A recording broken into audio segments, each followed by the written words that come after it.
entire time that we've been around. Some of you are familiar with our work on Vermont Yankee. Some of you are familiar with our work to ban fracking for natural gas in the state. We also Yay! Vermont became the first state in the nation to ban fracking earlier this year. We think there are a lot of sources of power that are dirty, dangerous, and very, very expensive, and we should move away from fossil fuels. We should retire Vermont Yankee, and if we do those things, we also need to think about where then we are going to get our power. And there may not be what anybody thinks of as a perfect solution, but we think that we ought to move toward the most benign, the most sustainable, the least destructive sources of power. And while we do that, we ought to promote conservation, and we ought to do everything we can to promote energy efficiency as well. But in a state like this, we still, wherever you are, you still need to generate power. And so again, that's why we think wind in Vermont is part of the solution. It's part of our energy solution. We need to do more solar, we need to do more, all sorts of renewables here, but this is important in one important facet. We think that wind can provide about 25% of our electricity by the year 2025. In order to do that, we would need about 120 more of these turbines in the state. And so you'd be looking at another 6 or 8 wind farms around the state, and we think that that's a doable goal for Vermont. Not everybody agrees with us, we understand that, but the last poll released by WCAX showed 70% of Vermonters support wind development like this in the state.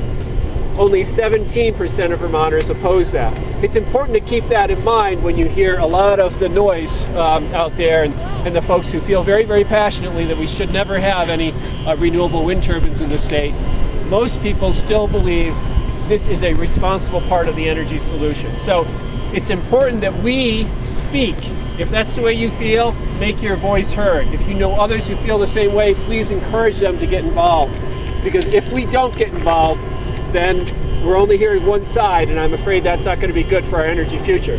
It's certainly not going to be good for people who live next to coal-fired power plants, oil plants, fracking, places where fracking is taking place. That's real destruction. Real mountaintop destruction is still happening in this country, and we ought to think about those folks when we turn on the light switch, and think about this as a safer, cleaner alternative. So that's all the speechifying I'd like to do. If there are other questions, I'd be happy to try to answer them, but we also have some information I think we can make available to folks. Is that correct, Leah? Yes, it is, Paul. Tell us more about that, Leah. Well, we have activist toolkits for everybody that kind of has a little bit more information about wind. There's a fact sheet and also kind of a handbook as to how you all can take your action to the next level and help us really speak out in favor of wind power. So we have those on the bus which we can hand out. There's one for everybody. So please take it. And keep them in red cars.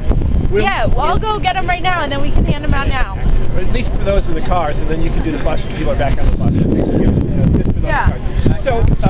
So Bill McKibben's starting a tour tomorrow in Burlington, I think, called Do the Math, and it's all about climate change. If you haven't read his article in Rolling Stone, I encourage you to do that. But he's out there saying, it's time for us to act, and I think I'm really happy to be here today with all of you, and we're kind of getting an early start on his tour, I guess. So do the math, let's make good things happen. And are there any other questions that you have here right now? Yeah. What limited this area?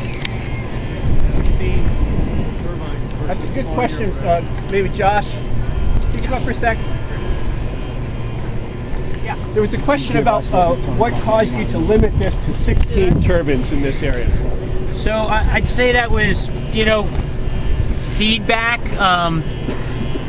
based on, regulatory agencies, feedback on the neighboring town of Sutton. Wasn't capacity.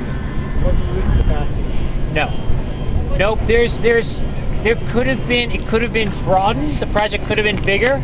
At one point, there was plans for a 26 turbine project that expanded into the town of Sutton. Town of Sutton didn't want to host it at that time, so then it was pulled all into Sheffield. Yeah, the distance of either space is about a quarter of a mile. I'm saying about a quarter of a mile. Yeah. That's about the ideal. Yeah. I mean, again, it sort of depends. Today's a really typical day because this is the typical direction the wind blows from here. So it's coming out of the northwest right now, which we all know is sort of typical in Vermont, nice and cold. So yeah, so that's. But no, these are. We put a test. And then we have meteorologists, PhDs, who sit there with computer programs and figure out where to put the dots. And they've basically got a canvas, and the canvas has topography on it, all the resources, etc. Topography, how steep is it, where are the existing roads, and they try to place these turbines so that we kind of have the least amount of impact to the ground as we possibly can. We're not blocking the wind from the turbine that's upwind from it. We're spacing them properly. It's an incredibly detailed process. And every time you shift one of them, you've got to shift them all, generally. Did you collect that level of detail data for the 10 other turbines that you didn't build? Yeah, so we just put towers sort of in representative locations, and then those kind of represent the area. So you have the data for the ones you did not build?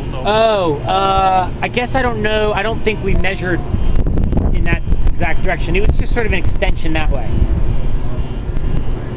what about, you were mentioning something about bear conservation. What are you doing for the bears? So what we did for the bears, we did two things. One, we actually GPSed every beech tree that had a bear scar on it. So has anybody seen a bear scarred beech tree? Yep. Yeah, they're pretty cool.